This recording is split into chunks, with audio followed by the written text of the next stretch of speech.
gonna be working on the mat again, and we're just gonna build up the amount of time she can stand on there, and then how far away that I can move away from her with her staying on the mat. So I'm just gonna pick it up and dust off and move it so she knows where it is, and then I'm just gonna try to get her front feet on there. She kind of walked past it a little bit. There, she's got both front feet, so I'm gonna click and then feed her for standing on there. She wants to back off a little bit.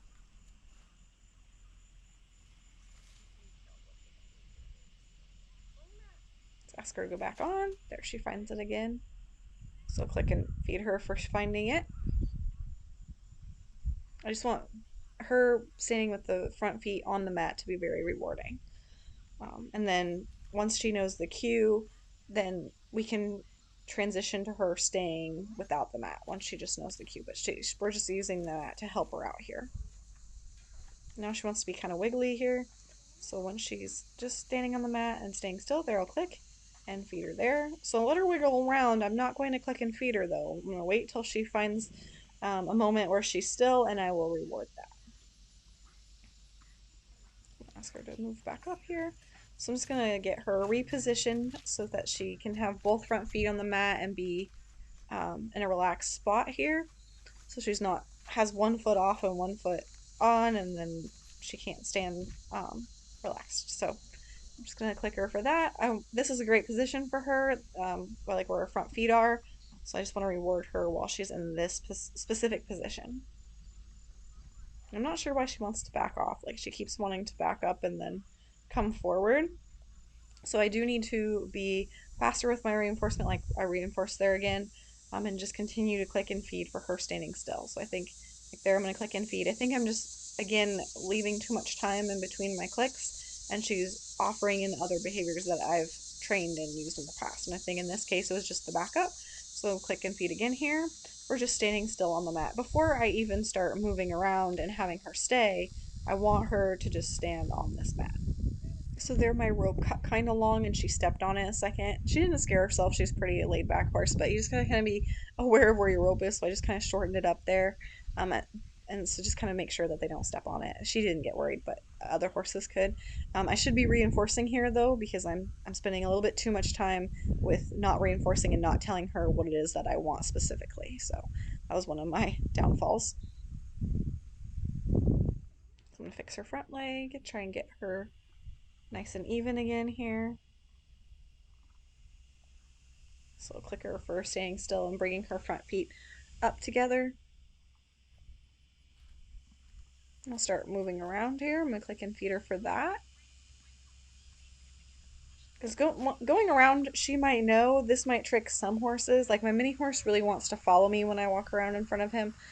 Dakota seems pretty good with this, so it's a good starting point for her because she's used to that, me walking around in front of her like that when I'm grooming, and she just, or tacking up, and she usually stands there. That time she got confused, I'm just going to back her up and ask her to go back on the mat, all the way on the mat.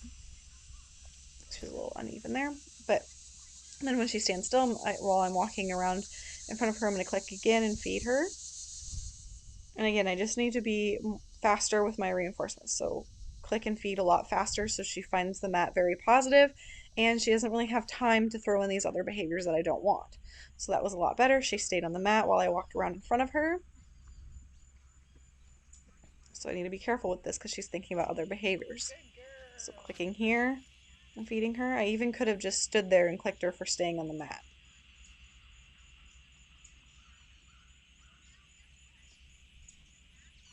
I need to be careful with moving my food around in my pouch though, because I think I'm organizing or moving stuff around, and then she might get distracted and step off the mat. So that was good. I'm gonna click her for that. And she's probably not in an ideal position, like she might want to move a little bit just standing like this, but she seems okay. Again, clicking here. So just baby steps because she was a little confused today. I could have started by just clicking and rewarding her for standing those two front feet on the mat. And I probably should have started there before I went to moving around a lot more, and kind of fixed her stance a little bit. But those are just some things I would change if I were redoing it today.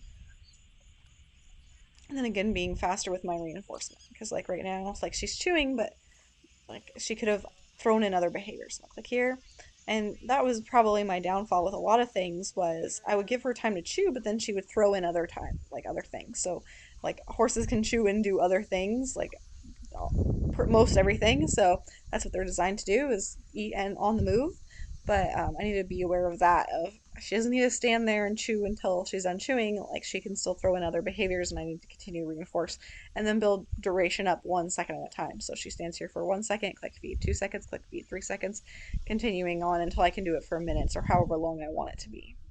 So again, here, like this is a really long time span where I'm not giving her any input. So I'm gonna ask her to come off of the mat. I need to be very specific that I ask her with a cue. So that was all one day that I did it, and then this is the next day. I'm gonna go ahead and work with the mat again. So I'm just gonna put it in the shade because it was kind of hot that day.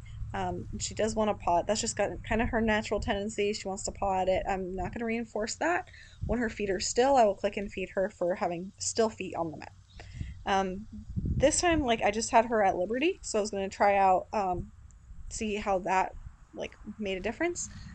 For me, like it depends on what I'm doing in the day. Um, I'm just backing up 1 step, if you can kind of see my feet there behind her, and then clicking and feeding her. But for me, sometimes I have a tendency to go back to my negative reinforcement ways and I want to wave the lead rope. So sometimes I do better without the halter and lead rope. Sometimes it's clearer for the horse. It just kind of depends. In the beginning, I do like to keep the halter and lead rope on just because I can then put them back on the mat pretty easily. But if your horse is trained to like follow target or your hand target really well at Liberty, that you could do it at Liberty too.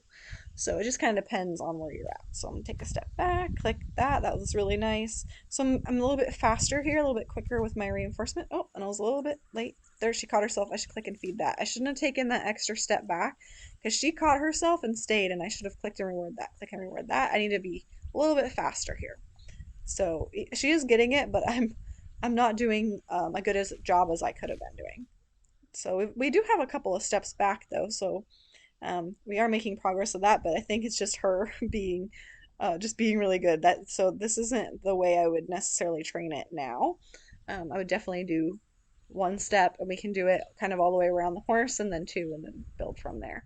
Um, and being a little bit quicker about it as well. And you'll see you've seen that with casters if you watch casters videos first. Um, I was a lot that was filmed after I was working with Dakota, so I was a little bit better at it. And then same thing with my pony, my mini horse, little Sebastian. Same thing with him. He took a lot longer to figure it out. He's not as like quick to learn things as the other horses are. He is older, um, but I did take better time and learned how to figure out this behavior a little bit better with those two horses. Um, oh, she got a little stuck or a little confused and stepped off. I'm just gonna put her back, and then I should go back down to like a smaller, there, I put her back in position. Then I'll step back 1 step and then click and feed. And again, I need to be watching her head because she was kind of turning her head there. I need to be clicking and feeding here. So again, I'm being really slow with my reinforcement. I need to be faster with that. Um, and watching her head so she's not thinking about following me and I'm not reinforcing that because just her thinking that and bringing her head and neck toward me can turn into a step next time. So we don't want that. Put her back on the mat here because she came off. So I'm just going to use my hand target to get her to go back on. There we go. And take 1 step and click and feed. So again, a little bit faster, but that was better. That was a good correction. If you don't use your lead rope, you can just use your hand target versus holding a handhold target. That might entice them to come off the mat a little bit more. So I like using my hand target instead.